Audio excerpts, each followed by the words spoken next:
Shalom jemaat yang terkasih di dalam nama Tuhan Yesus. Salah satu lagu sekolah minggu berkata, gereja bukanlah gedungnya, gereja adalah orangnya. Apakah saudara setuju akan isi lagu tersebut?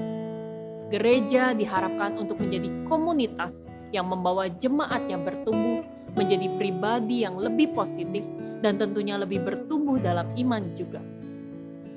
Ketika kita melihat realita di lapangan, muncullah pertanyaan. Apakah kita sudah menjadi jemaat yang memancarkan kasih Kristus kepada sesama di dalam komunitas gereja? Apakah kita sudah senantiasa rendah hati sehingga kita bisa memiliki empati terhadap sesama jemaat? Mari kita berkaca kepada diri kita sendiri. Bagaimanakah sikap kita berada di dalam komunitas gereja? Sudahkah sikap kita mencerminkan kasih Yesus di dalam komunitas gereja? Bersama saya Kristi, berikut wartalisan hari ini. Ibadah umum GKI Kebonjati disiarkan ulang di Radio Maestro setiap hari Minggu pukul 3 sore. Ibadah umum GKI Kebonjati juga dapat diakses melalui kanal YouTube YKB GKI TV pada pukul 9 pagi. Untuk ibadah anak sekolah minggu dapat diakses melalui kanal YouTube Bonti Kids dan Bina Warga GKI pada pukul 7 pagi. Ibadah pemuda dan remaja dapat diakses melalui kanal YouTube Ignite GKI pada pukul 10 pagi. Pada hari Jumat, tanggal 2 April 2021, GKI Kebonjati akan menyelenggarakan perayaan Jumat Agung dan Sakramen Perjamuan Kudus secara online yang akan dilayani oleh Pendeta Yoce Handri Karuh pada pukul 8 waktu Indonesia Barat. Jemaat harap mempersiapkan diri untuk mengikuti Sakramen Perjamuan Kudus. Pada hari Sabtu tanggal 3 April 2021, GKI Kebonjati akan mengadakan refleksi Sabtu Sunyi yang dapat dilakukan di rumah masing-masing dengan liturgi khusus. Dalam rangkaian Paskah 17 Februari sampai dengan 2 April 2021, kami mengajak jemaat untuk ikut 40 hari berpuasa atau berpantang apapun, seperti berpuasa makan siang, di mana biaya yang tidak terpakai akan dikumpulkan untuk membantu anak-anak di Desa Gedong dan Ngaduman untuk GKTJU dan GPDI. Kami juga mengajak Anda untuk melakukan 40 hari berbuat baik. Kegiatan tersebut berbeda setiap harinya dan dapat dilihat pada Instagram GKI Kebonjati maupun WhatsApp grup Info GKI Kebonjati atau pengumuman pada setiap komisi. Untuk dana yang dikumpulkan dapat ditransfer ke rekening yang tertera dan diberi keterangan atau menggunakan kode belakang angka pada nilai transferan. Kami mengundang jemaat sekalian untuk mengikuti bina jemaat dengan tema Menundukkan Hawa Nafsu pada hari Kamis tanggal 8 April 2021 pukul 19 sampai dengan 20.30 waktu Indonesia Barat. Acara ini akan dibawakan oleh Pendeta Agnes Irmawati Sunyoto Lukardi. Anda dapat mengikuti kegiatan ini melalui YouTube GKI Kebonjati ataupun Zoom yang akan diinformasikan melalui WhatsApp grup Info GKI Kebonjati. Jemaat yang dikasihi Tuhan, untuk membantu warga jemaat yang memerlukan informasi penanganan bila ada keluarga atau kerabat yang terpapar COVID-19, Majelis Jemaat GKI Kebonjati membuat hotline COVID-19 untuk menjawab pertanyaan dari warga jemaat seputar COVID-19. Hotline ini terdiri dari beberapa warga jemaat yang berprofesi sebagai dokter. Anda dapat menghubungi nomor yang tertera di bawah ini melalui pesan singkat WhatsApp. Kemudian, Anda akan diminta untuk membalas nomor layanan yang Anda inginkan pada WhatsApp bot. Setelah itu, Anda akan mendapatkan link yang langsung terhubung dengan Instagram atau WhatsApp tim dokter. Anda dapat berkonsultasi dengan tim dokter sesuai jam praktik yang tertera pada hotline. Demikian wartalisan hari ini. Saya Kristi beserta tim multimedia yang bertugas mengucapkan selamat beribadah, selamat memancarkan kasih Yesus lewat komunitas gereja. Tuhan Yesus memberkati.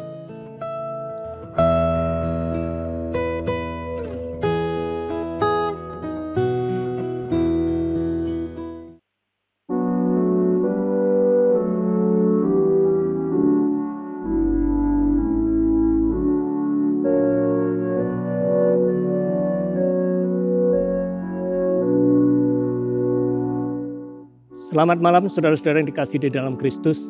Hari ini kita hendak mengikuti ibadah Tenebrae atau ibadah perenungan lilin Paskah. Di dalam ibadah ini kita akan mengenang sengsara Kristus menjelang kematiannya di kayu salib, menjelang kebangkitannya di hari Paskah. Dalam ibadah Tenebrae kita akan mengenang satu persatu lilin yang sudah kita nyalakan, berserta makna dari pengorbanan Kristus ketika dia menuju ke Kalvari. Dan biasanya kita peringati ini di ibadah Kamis Putih. Dan hari ini kita akan mengangkat satu tema khusus, yaitu 7 kata-kata terakhir dari Tuhan Yesus Kristus di kayu salib. The 7 last words of Christ. Saudara-saudara, mari kita masuk ke dalam ibadah.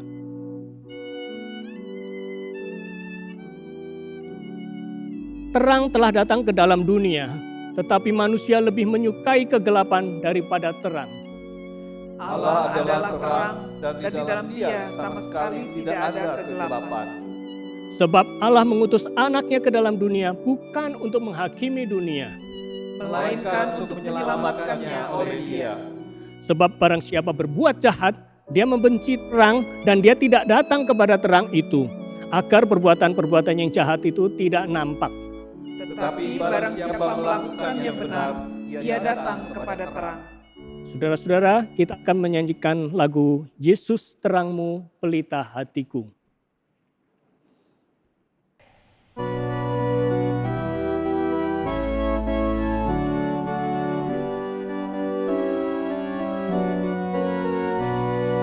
Yesus terangmu pelita hatiku, jangan kegelapan menguasaiku.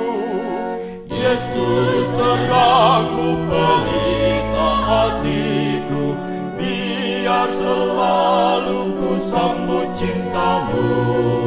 Yesus terangmu pelita hatiku, jangan kegelapan menguasaiku.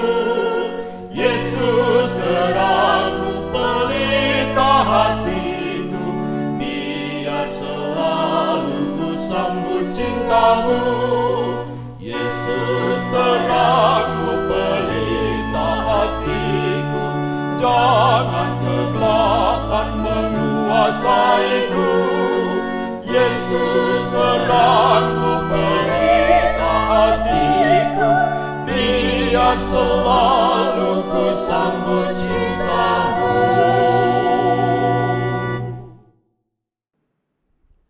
Tuhan besertamu. Dan besertamu juga. Marilah kita berdoa.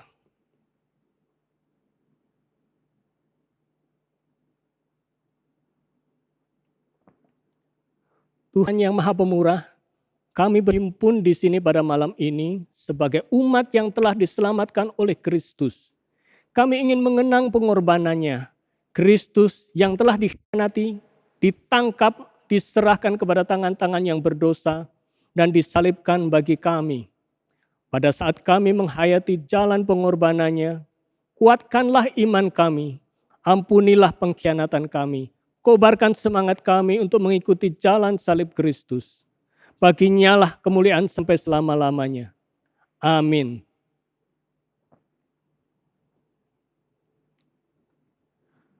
Saudara-saudara, tema ibadah Tenebrae kita kali ini mengangkat tema tentang 7 perkataan terakhir Tuhan Yesus Kristus di atas kayu salib.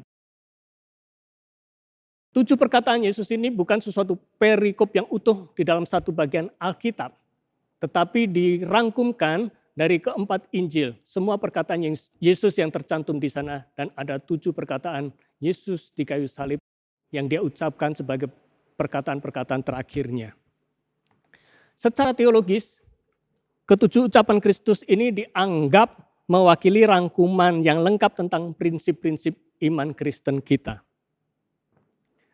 Nah, di dalam hal ini kita akan renungkan apa saja makna atau arti bagi kita di dalam semua ucapan Kristus di atas kayu salib itu. Mari kita renungkan. Ketika mereka sampai di tempat yang bernama Tengkorak, mereka menyalibkan Yesus di situ dan juga kedua orang penjahat itu, yang seorang di sebelah kanannya dan yang lain di sebelah kirinya. Pemimpin-pemimpin mengejek dia. Katanya, orang lain ia selamatkan. Biarlah sekarang ia menyelamatkan dirinya sendiri. Jika ia adalah Mesias, orang yang dipilih Allah.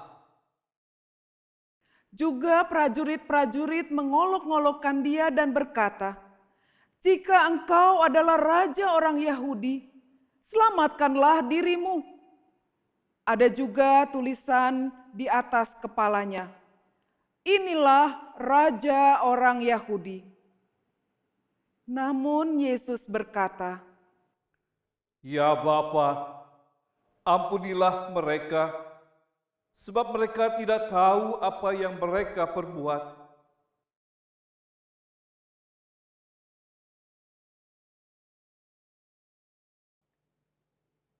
Saudara-saudara yang dikasihi Kristus, perkataan Tuhan Yesus Kristus yang pertama ini sering disebut sebagai the words of forgiveness. Kata-kata tentang pengampunan. Yaitu ketika Kristus yang disiksa, yang dihina, yang dilecehkan, tetapi malah berdoa kepada Bapanya. Ya Bapa, ampunilah mereka sebab mereka tidak tahu apa yang mereka perbuat. Bagaimana dengan Anda? Bagaimana sikap saudara jika ada orang-orang yang menghina Anda, menyiksa Anda, menyakiti Anda, atau mengkhianati saudara? Bukankah kita seringkali akan menjadi marah?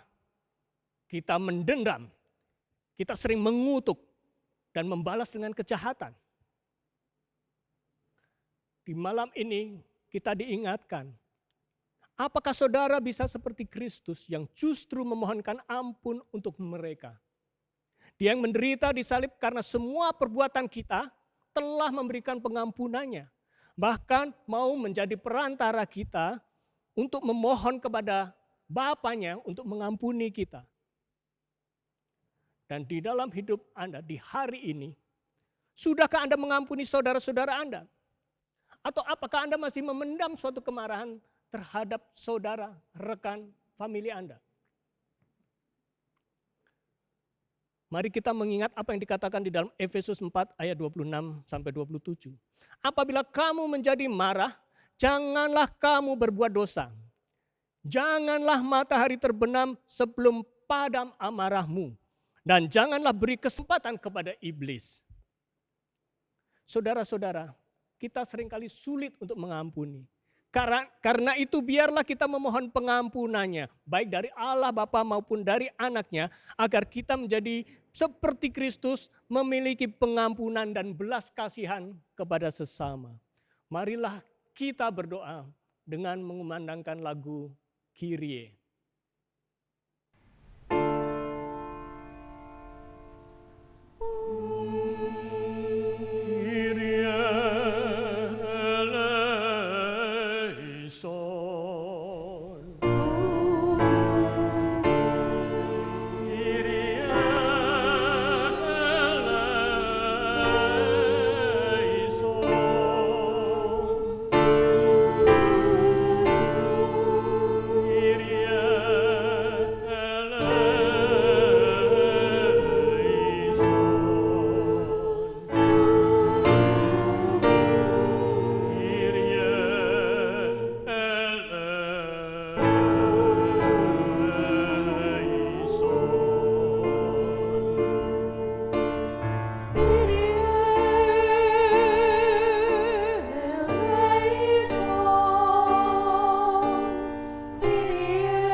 Tuhan kasihani kami. Kristus kasihani kami. Tuhan kasihani kami.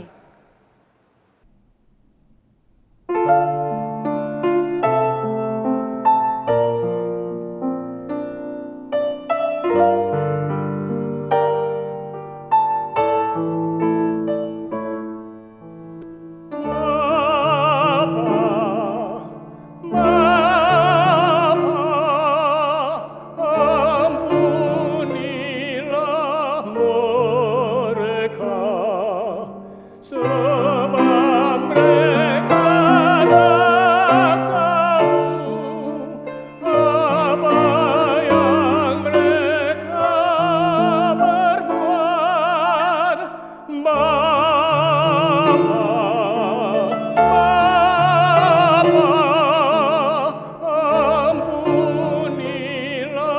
berbuat. Ampunilah mereka, sebab mereka tak tahu apa yang mereka berbuat.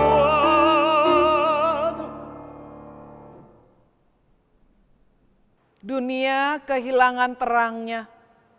Ketika kita kehilangan kemauan dan kemampuan untuk mengampuni. Ketika dunia penuh kemarahan, kebencian, dan angkara murka.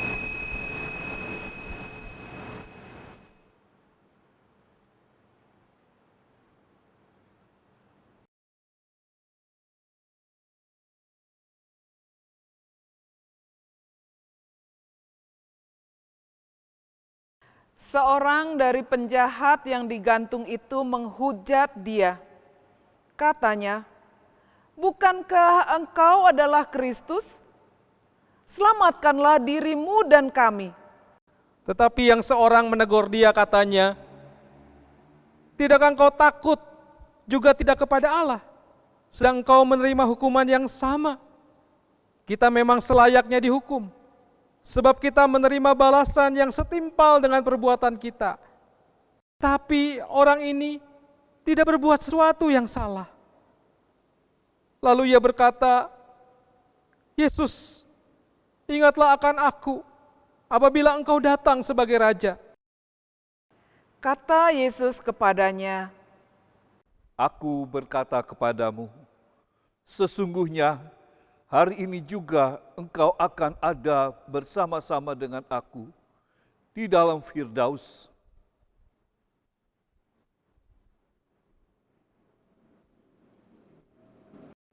Saudara-saudara, perkataan Yesus ini sering disebut sebagai kata-kata penebusan atau penyelamatan, the word of salvation. Tetapi juga dimaknai sebagai perkataan tentang harapan. Kalau kita berbicara tentang penebusan, penebusan melalui Kristus adalah anugerah, merupakan pemberian dari Tuhan secara cuma-cuma, bukan atas usaha manusia. Ketika salah satu penjahat meminta Yesus untuk mengingat dia, bukan hanya harapan biasa yang Yesus berikan, melainkan pengharapan yang dijawab dengan kepastian. Karena Yesus mengatakan, pada hari ini juga engkau akan bersama-sama dengan aku. Saudara-saudara, seberapa banyak Anda selama ini membangkitkan pengharapan ke orang-orang di sekitar Anda? Terutama di masa-masa sulit ini, di masa pandemi ini, di mana banyak orang menderita, banyak orang kehilangan harapan. Apakah peran kita, apakah peran saudara di dalam masa ini? Apakah Anda sudah memberikan pengharapan itu? Atau malah Anda sendiri apakah masih memiliki harapan yang pasti? Berapa sering berita keselamatan Kristus sudah kita wartakan agar orang-orang memperoleh kabar keselamatan itu dan mempunyai pengharapan. Seberapa banyak kita telah mewartakan kasih Tuhan. Atau malah justru kita sendiri yang telah kehilangan harapan itu. Belakangan ini kita sering dengar orang-orang di sekitar kita yang kehilangan harapan dan mengakhiri hidup mereka. Sangat tragis. Karena itu dipertanyakan di sini adalah bagaimana peran kita sebagai anak-anak Tuhan. untuk memberikan pengharapan kepada dunia ini. Kita telah mendapatkan keselamatan dari Kristus untuk memberikan pengharapan bagi dunia. Marilah kita berdoa di dalam hening.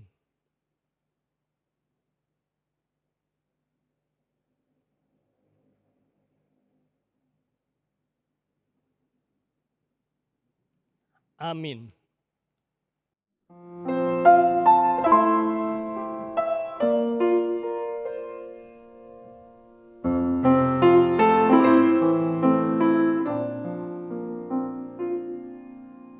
Aku berkata padamu, sesungguhnya hari ini kau kan ada bersama aku.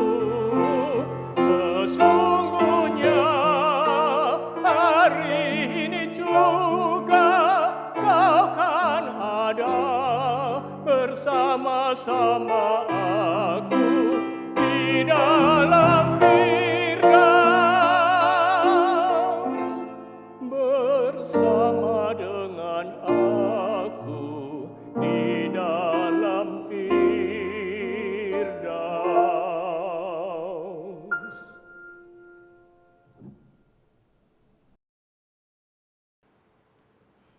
Dunia kehilangan terangnya.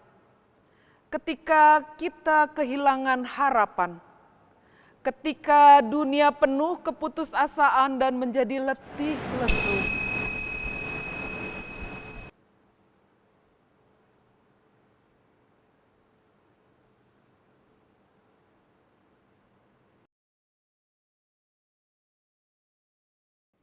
dan dekat salib Yesus berdiri ibunya dan saudara ibunya Maria, istri Klopas dan Maria Magdalena.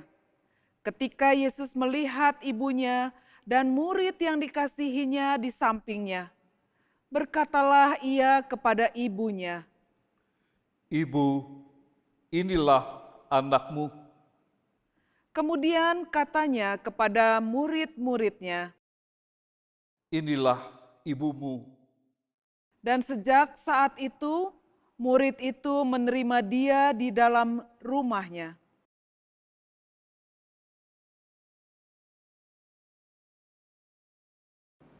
Saudara-saudara, perkataan Kristus yang ketiga ini sering diberi nama sebagai the word of relationship.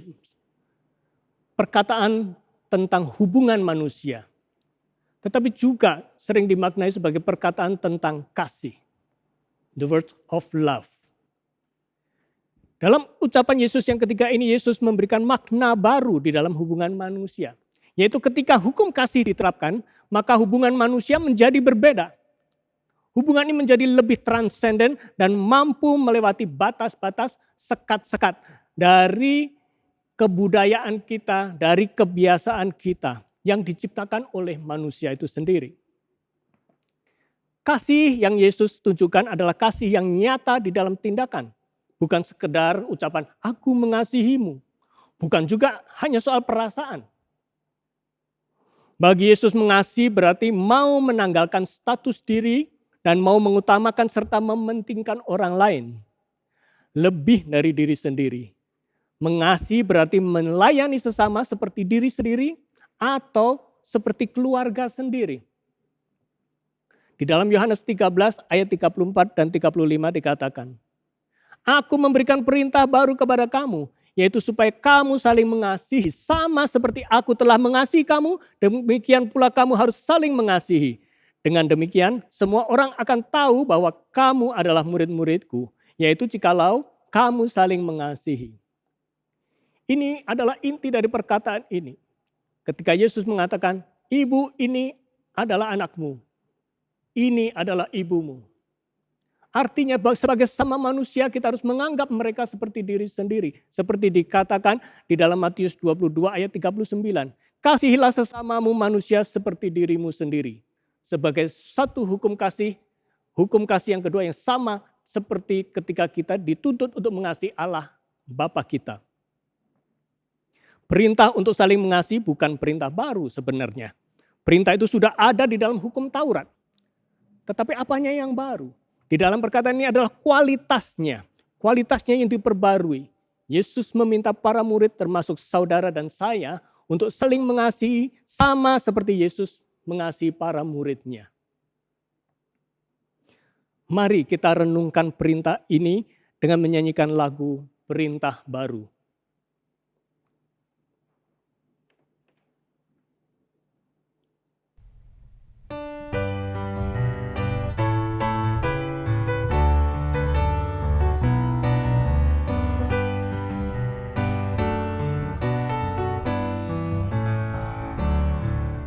Perintah baru ku beri padamu, agar di antara kamu saling mengasihi, sama seperti aku mengasihimu.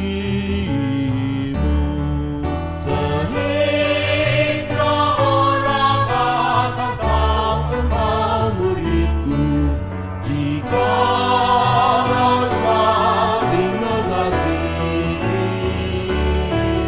Sehingga orang akan tahu engkau muridku, jika saling mengasihi.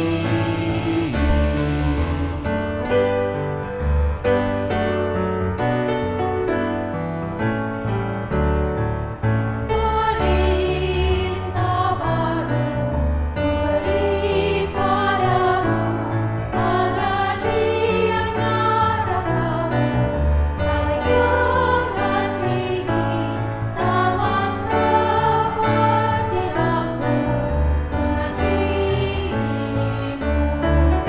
Sehingga orang akan tahu engkau muridku, jikalau saling mengasihi.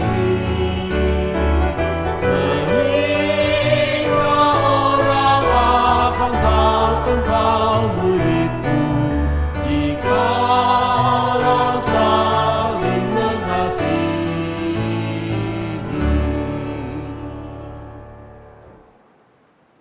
Saudara-saudara, seberapa besar kasih saudara kepada pasangan Anda, kepada keluarga Anda, kepada sesama, orang-orang di sekitar Anda. Apakah kasih saudara itu nyata di dalam tindakan Anda atau hanya indah dalam perkataan saja? Marilah kita renungkan perkataan Yesus tentang kasih ini.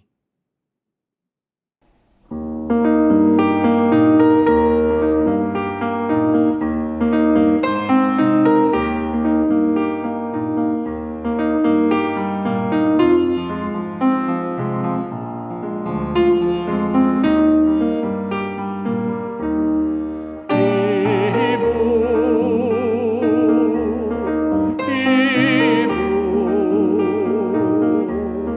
ini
kehilangan terangnya, ketika kita kehilangan kasih, ketika relasi antara manusia, antar anggota masyarakat dan keluarga menjadi rusak, serta kehilangan makna.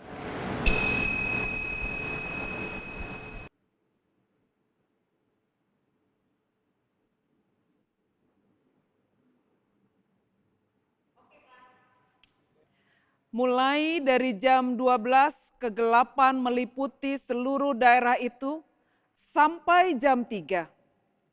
Kira-kira jam 3 berserulah Yesus dengan suara nyaring. Eli, Eli, lama sabachthani. Artinya, Allahku, Allahku, mengapa engkau meninggalkan aku? mendengar itu, beberapa orang yang berdiri di situ berkata, "Ia memanggil Elia." Dan segera datang seorang dari mereka. Ia mengambil bunga karang, mencelupkannya ke dalam anggur asam, lalu mencucukkannya pada sebatang buluh dan memberi Yesus minum.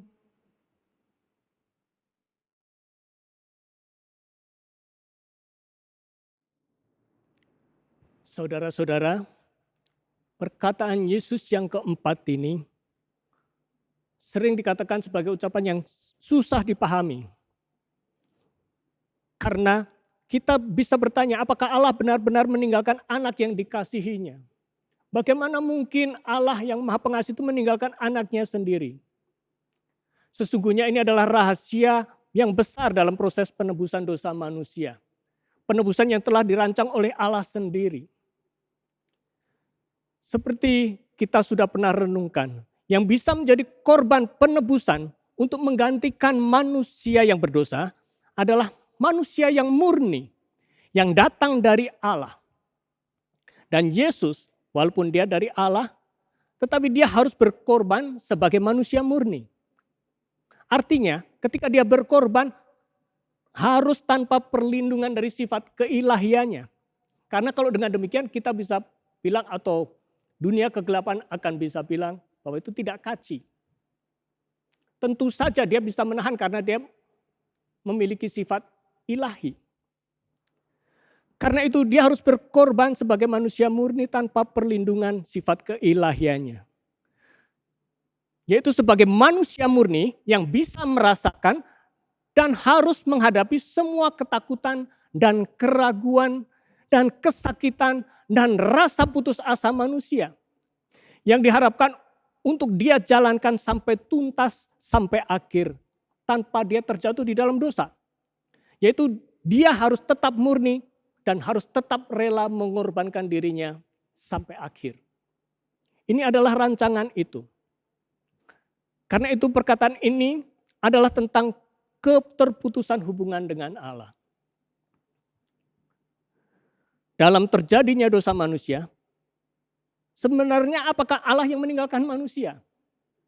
Kalau kita baca di dalam Alkitab, maka kita akan melihat bahwa manusia yang sesungguhnya meninggalkan Allah. Karena itu hubungan dengan Allah menjadi putus. Sehingga manusia jatuh ke dalam dosa dan dia harus menderita di dalam dunia ini. Tetapi Yesus, dia yang mengambil alih seluruhnya dan dia yang harus menanggungnya. Ini adalah perkataan tentang rasa ditinggalkan atau the word of abandonment. Tetapi juga seringkali diberi judul tentang perkataan tentang keraguan atau doubt. Mengapa keraguan-keraguan itu harus ada di dalam dunia? Harus ada bagi kita. Kalau kita lihat atau kita baca di dalam Alkitab, kita tahu bahwa sejak penciptaan manusia, Tuhan menciptakan pohon pengetahuan baik dan jahat.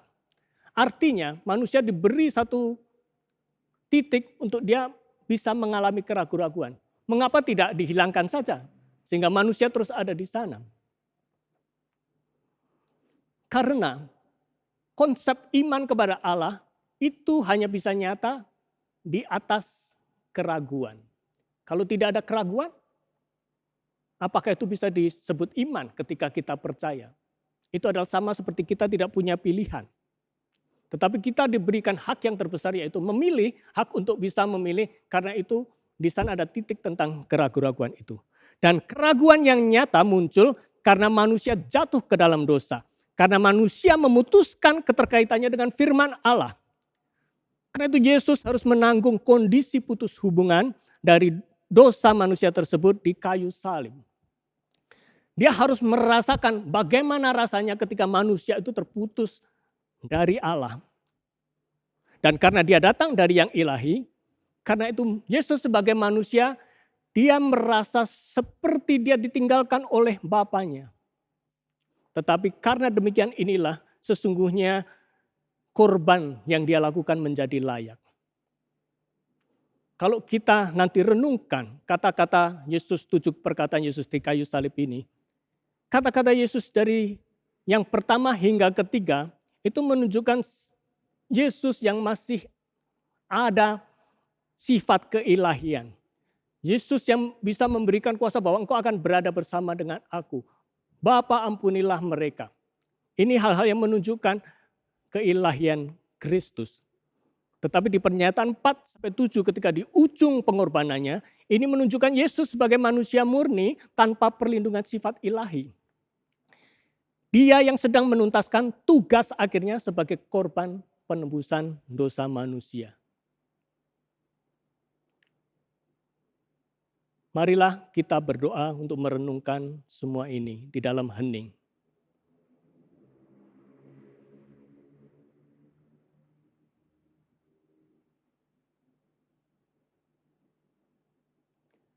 Amin.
Dunia kehilangan terangnya ketika kita kehilangan hubungan dengan Allah.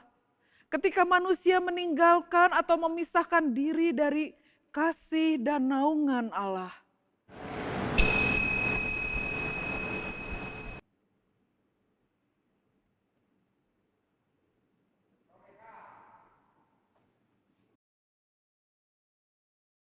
Sesudah itu, karena Yesus tahu bahwa segala sesuatu telah selesai, berkatalah Ia, supaya genaplah yang ada tertulis dalam kitab suci.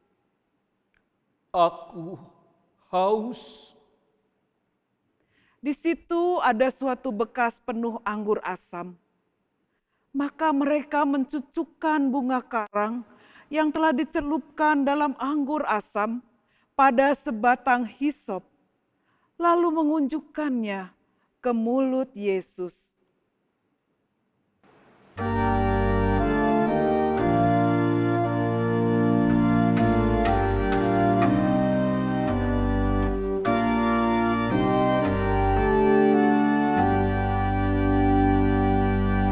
Yesus Tuhanku, apakah dosamu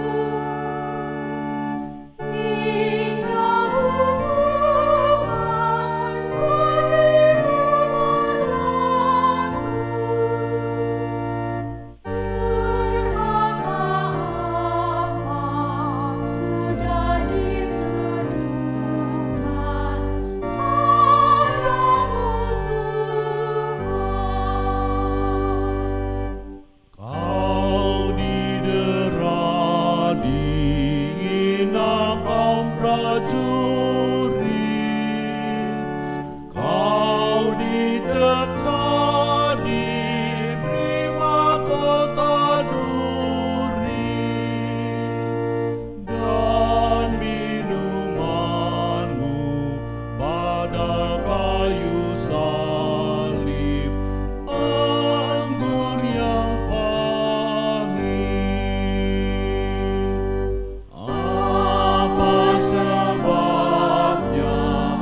Saudara-saudara yang dikasihi Kristus, perkataan ini adalah perkataan tentang penderitaan, tentang kesukaran, tentang kesulitan, atau distress. The word of distress. Penderitaan yang harus dialami manusia karena keterputusan hubungan dengan Allah. Tetapi di balik itu juga menunjukkan bahwa manusia memiliki ketergantungan terhadap hubungan dengan Allah. Memiliki dependence. Yesus yang di atas kayu salib itu, dia menderita. Dia diderita, didera, dicambuk. Tubuhnya penuh luka. Dan dia haus. Dan dia tidak bisa apa-apa.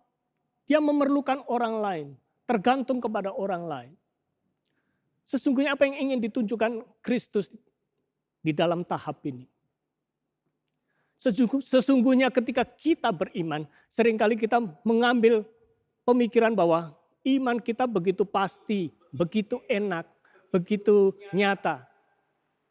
Tetapi kita lupa di sekitar kita banyak orang seperti yang digambarkan oleh Kristus saat ini. Yang menderita tak berdaya. Dan seringkali kita lupa dengan mereka. Seperti kehidupan ranting pohon yang tergantung pada hubungan dengan pokoknya. Manusia memerlukan hubungan itu agar dia bisa hidup. Akibat dosa hubungan ini telah rusak. Karena itu manusia berdosa perlu jembatan, perlu penghubung, perlu perantara, perlu penebus. Ketergantungan itu menggambarkan, ya sebetulnya mengapa kita tergantung, memiliki ketergantungan. Yang pertama adalah untuk bisa menahan berbagai kesukaran dan harapan. Jadi kalau kita menggantungkan diri kepada Allah, maka kita bisa menahan berbagai kesukaran dan karena itu kita memiliki harapan. Seperti ada sandaran, ada tongkat yang menopang kita. Ada dependence. Karena dosa kita, Yesus harus menanggung semua kondisi penderitaan manusia ini. Yang telah kehilangan hubungan dengan Allah. Siksaan, rasa haus, lapar, rasa kesakitan yang luar biasa. Coba kita pikirkan. Ini adalah Yesus yang ketika di awal pelayanannya, dia tahan berpuasa 40 hari lamanya. Tidak makan, tidak minum. Tetapi kenapa dia mengatakan, aku haus. Ya karena pada saat ini dia menjadi manusia biasa yang harus menahan semua dosa manusia. Akibat memutuskan hubungan dengan Allah. Tapi karena pengorbanannya ini, ia bisa menjadi penghubung bagi kita. Menjadi perantara untuk kita di hadapan Allah Bapa. Siksaan rasa haus itu bukan hanya fisik, tetapi juga haus akan hubungan dengan Allah Bapa, Sang Pencipta kita. Bagaimana dengan Anda dan saya? Apakah karena segala kesulitan yang kita hadapi, karena kesukaran hidup ini, semua penderitaan yang kita alami, kemudian kita meninggalkan Allah dan berpaling dari jalannya? Bagaimana dengan Anda? Mari kita berdoa di dalam keheningan ini.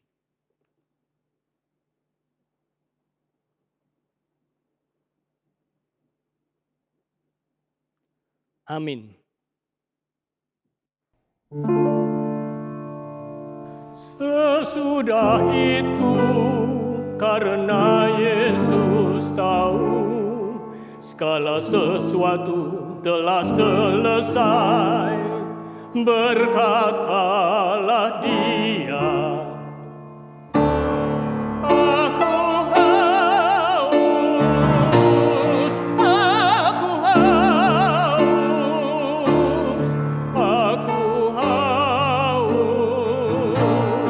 aku haus,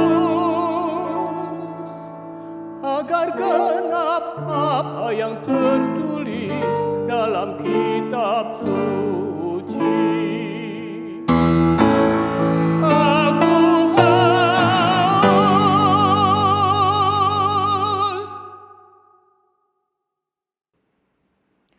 Dunia kehilangan terangnya ketika kita dikalahkan oleh segala kesulitan hidup dan penderitaan. ketika manusia tidak lagi mau bergantung kepada Allah.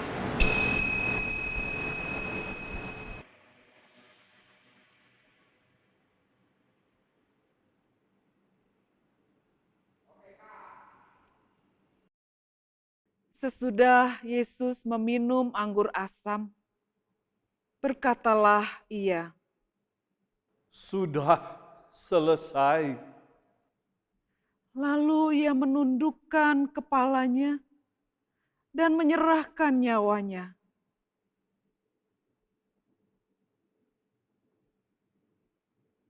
Saudara-saudara yang dikasihi Kristus, perkataan ini disebut sebagai perkataan kemenangan. The word of triumph. Jadi ketika Yesus mengatakan sudah selesai, ini bukan berarti bahwa perjuangannya sudah habis dan kalah. Tetapi justru merupakan suatu proklamasi bahwa dia berhasil melakukan tugas sampai akhir. Sampai tuntas. Apa yang ditugaskan oleh Bapaknya, dia sudah jalani sepenuhnya. Karena itu perkataan ini juga sering diartikan sebagai pernyataan tentang tanggung jawab. Yaitu tanggung jawab untuk memikul tugas-tugas yang diberikan oleh Allah untuk dijalankan dengan sepenuh hati sampai akhir. Seperti ketika Yesus berdoa, dia mengatakan, bukan kehendakku tetapi kehendakmu yang jadi. Walaupun aku harus meminum cawan pahit ini, walaupun aku ingin menghindarinya, tetapi bukan kehendakku, biarlah kehendakmu yang jadi. Ini adalah tanggung jawab di mana kita melakukan tugas-tugas dari Allah Bapa kita. Sebagai murid Kristus, kita pun memiliki tanggung jawab untuk melakukan tugas yang diperintahkan oleh Tuhan Yesus kepada kita. Yaitu untuk saling mengasihi, untuk mengampuni, untuk menjadikan semua bangsa muridnya, untuk menghasilkan buah-buah roh dan sebagainya. Jadi ini adalah tanggung jawab kita. Di mana kita mengemban tugas itu, apakah kita sudah melakukannya? Apakah kita mau bertekun dan tetap setia dalam melakukan kehendak Bapa dan perintah Tuhan Yesus Kristus? Apakah kekerasan, ketidakadilan dalam dunia yang kita alami ini malah mengubah hati kita menjadi keras, pahit, dan penuh kemarahan? Serta membuat kita undur bahkan berhenti melayani sesama. Ataukah kita tetap ingin seperti Yesus yang melayani sampai akhir? Seperti dinyatakan Rasul Paulus dalam surat 2 Timotius 4 ayat 7. Aku telah mengakhiri pertandingan yang baik. Aku telah mencapai garis akhir dan aku telah memelihara iman.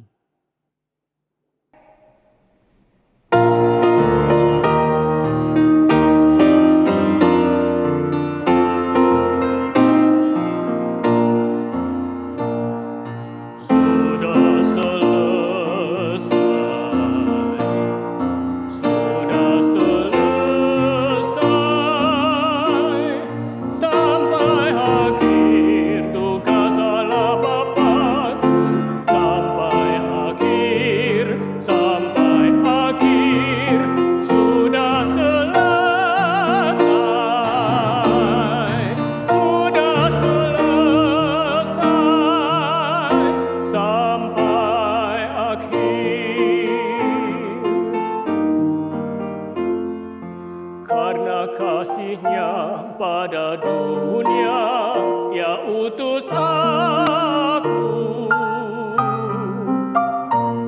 menjadi pengganti dosa dunia. Dosa dunia, ku serahkan diriku dari manusia agar selamat, agar selamat.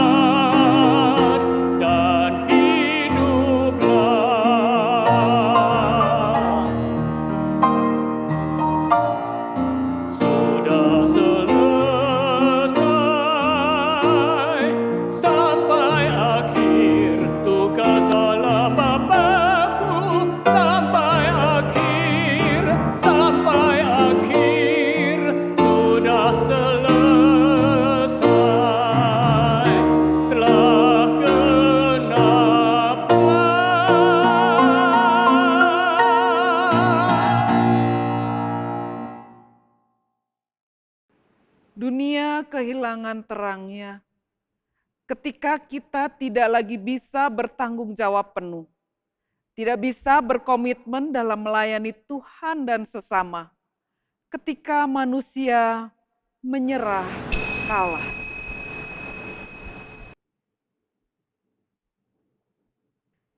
Ketika itu hari sudah kira-kira jam 12.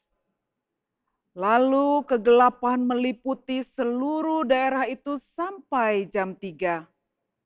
Sebab matahari tidak bersinar dan tabir bait suci terbelah 2. Lalu Yesus berseru dengan suara nyaring, Ya Bapa, ke dalam tangan-Mu kuserahkan nyawaku. dan sesudah berkata demikian, ia menyerahkan nyawanya. Ketika kepala pasukan melihat apa yang terjadi, ia memuliakan Allah. Katanya, sungguh orang ini adalah orang benar.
Saudara-saudara, perkataan Kristus ini disebut sebagai the word of reunion.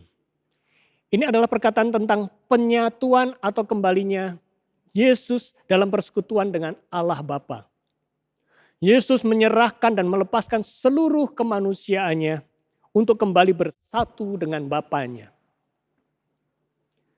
Dan dalam wujudnya yang saat itu sebagai manusia murni, Yesus telah menunjukkan suatu iman dan keyakinan yang luar biasa. Keyakinan penuh tanpa ragu dengan kepastian 100% bahwa dia akan diterima dan bersatu dengan Bapanya. Dengan iman inilah Yesus mendasarkan seluruh pekerjaan pelayanannya di dunia ini. Sesungguhnya ini juga menjadi tujuan akhir perjalanan iman setiap umat percaya, yaitu bersatu kembali dengan Sang Bapa Pencipta kita.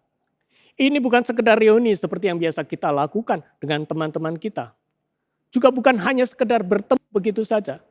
Tetapi kita akan menjadi satu di dalam persekutuan dengan Allah. dan kita di dalam wujud dosa kita. Kita tidak mungkin bertemu dengan Allah. Kita akan dihanguskan oleh kemurnian Allah. Karena itu untuk bisa bertemu kembali kita harus dimurnikan kembali. Yaitu dengan mengikut dan menyatukan diri dengan Kristus yang dimurnikan. Sehingga dia menjadi benteng kita untuk kita kembali terhubung dengan Allah. Inilah inti dari perkataan ini. Karena itu perjalanan rohani kita dimulai dengan iman. Dengan iman kita akan diselamatkan. Itulah janji Tuhan.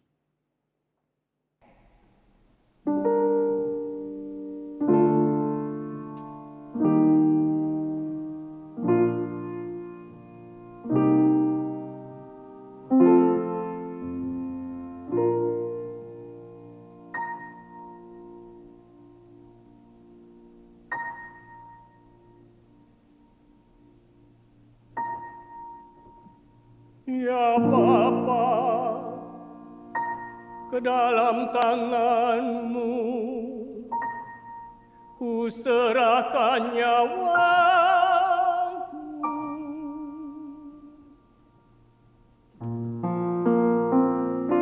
Ya Bapa, ke dalam tangan-Mu ku serahkan nyawaku. Ya Bapa, ke dalam tangan-Mu ku serahkan nyawaku, ku serahkan nyawaku. Ya Bapa, ke dalam tangan-Mu ku serahkan nyawaku, ku serahkan nyawaku.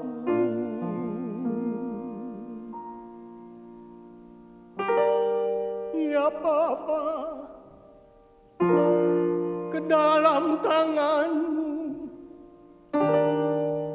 ku serahkan nyawaku.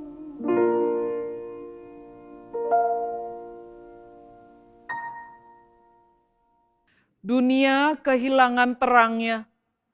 Ketika kita kehilangan iman dan kepercayaan kepada Allah. Ketika manusia tidak mau menyerahkan hidupnya secara penuh kepada Tuhan kita. Ketika manusia melakukan kehendaknya sendiri semau-maunya. Mengumbar nafsu dan mengejar kesenangan dunia tanpa ada rasa takut akan Tuhan.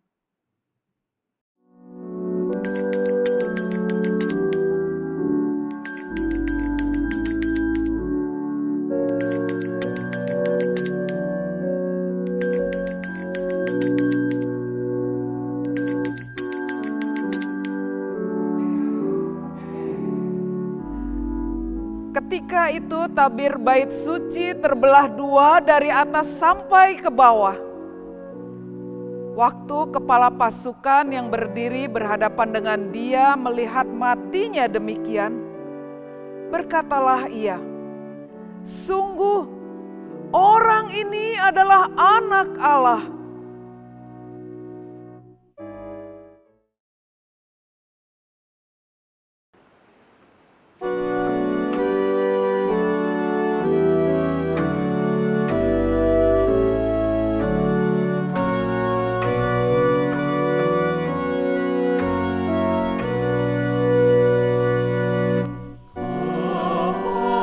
Kepala yang berdarah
Saudara-saudara, marilah kita merenungkan makna 7 perkataan terakhir Tuhan Yesus di kayu salib ini.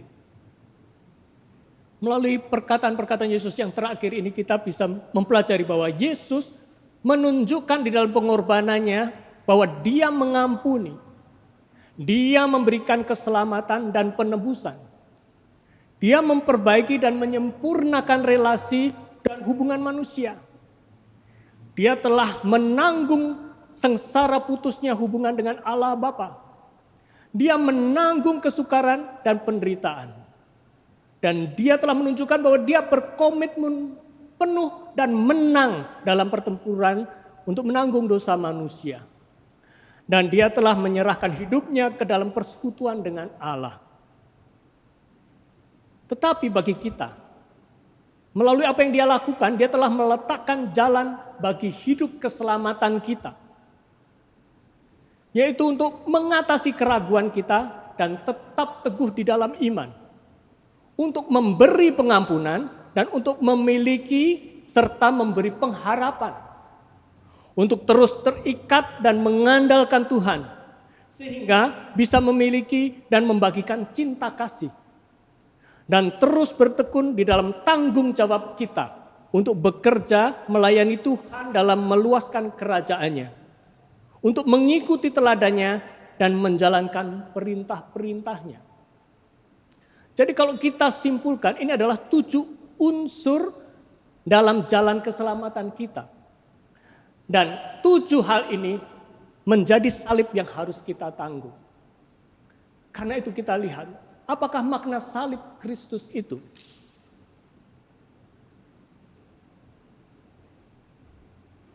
Kristus yang disalibkan.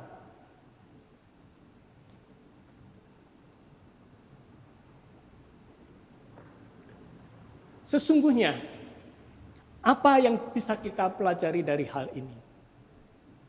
Yang pertama adalah untuk kita bisa hidup, kita harus memiliki iman.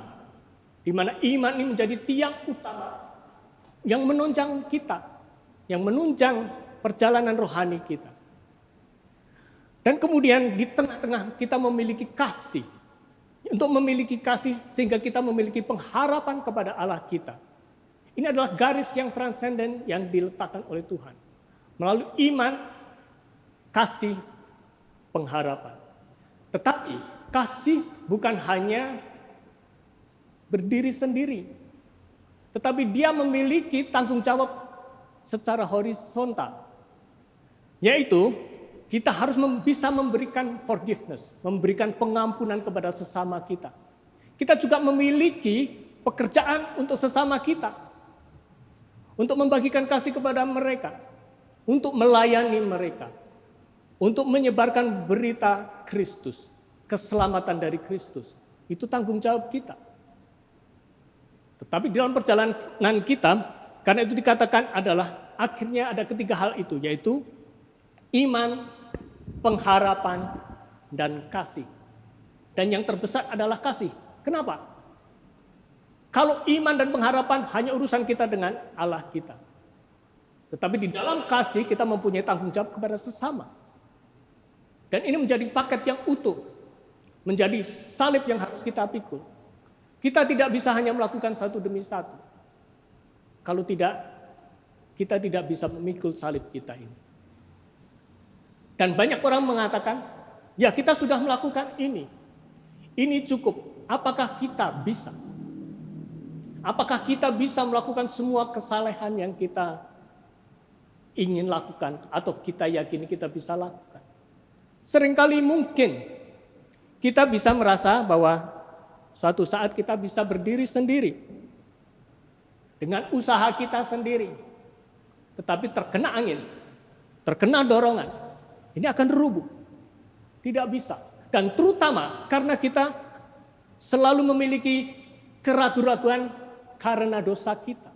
Kita tidak bisa memiliki keyakinan. Ini adalah seperti salib yang ingin kita letakkan di titik seperti ini. Ini adalah keraguan-raguan kita. Memiliki titik yang rapuh. Sehingga kalau kita ingin berdirikan, kita akan jatuh. Jadi bagaimana untuk bisa kita berdiri di sini? Untuk menegakkan iman kita? Kita harus tetap bersandar kepada Allah. Kita memerlukan dependence terhadap Allah. Harus terus melekatkan diri kepada Kristus. Kristus yang bersedia mengosongkan dirinya, membuat dirinya kosong sehingga dia bisa menampung kita. Sehingga dia bisa mengatasi keraguan-keraguan, menutupi keraguan-keraguan dan membuat iman kita bisa berdiri. Membuat salib kita bisa berdiri. Karena itu 7 unsur ini menjadi jalan hidup iman kita kepada Kristus. Karena iman kita akan diselamatkan. Tetapi iman tanpa kasih adalah mati. Hanya kasih saja tanpa perbuatan juga omong kosong. Mengatakan kasih tetapi kita tidak punya pengharapan, berarti kita tidak punya iman. Dan kalau kita mengatakan kita punya iman, kita punya kasih, kita punya pengharapan, kita melakukan bagi sesama, tapi kita tidak pernah mengandalkan diri kepada Allah, kita akan jatuh di dalam dosa, di dalam keraguan-keraguan kita. Karena itulah 7 perkataan ini menjadi unsur-unsur yang lengkap di dalam jalan keselamatan kita. Dan biarlah di dalam ibadah Tenebrae ini kita bisa mengingat semua penderitaan Kristus itu dan menyiapkan hati kita untuk besok kita menghayati pengorbanan Kristus, kematiannya di kayu salib di dalam hari Jumat Agung. Dan juga mempersiapkan kita untuk kemenangannya yang sejati, yaitu dengan kebangkitannya di hari Paskah. Ya saudara-saudara, inilah 7 perkataan Yesus di atas kayu salib yang menjadi dasar bagi iman-iman Kristen kita. Karena itu, tetaplah bersandar padanya, tetaplah mengikuti Kristus dan melakukan segala perintah-perintahnya.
Karena begitu besar kasih Allah akan dunia ini, sehingga ia telah mengaruniakan anaknya yang tunggal, supaya setiap orang yang percaya kepadanya tidak binasa, melainkan beroleh hidup yang kekal.